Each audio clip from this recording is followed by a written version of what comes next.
Welcome back to Vinyasa Writing. This is number 6, Twist Your Plot. There's nothing I like better than yoga twists, and there's nothing your story needs more than a plot twist. The dread wasteland of storytelling is the sagging middle. Yoga is full of twists. They involve torsion of the spine. As you see, I'm demonstrating a few.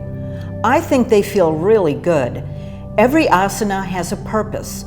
Twists wring out your internal organs. They flush the body of stale energy. They allow new energy to come in. Get it?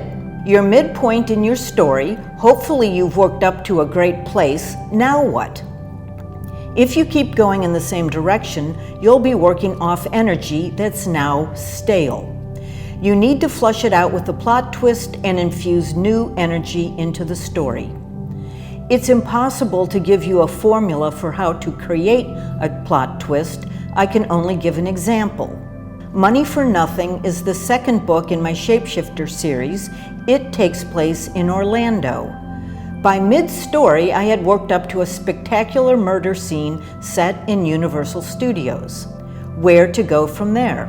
I picked up one of the earliest threads in the book and pulled it. My characters, who were on the verge of solving that Universal Studios murder case, were drawn in a new direction by a brother who had put himself in grave danger. They suddenly had to chase him to Miami.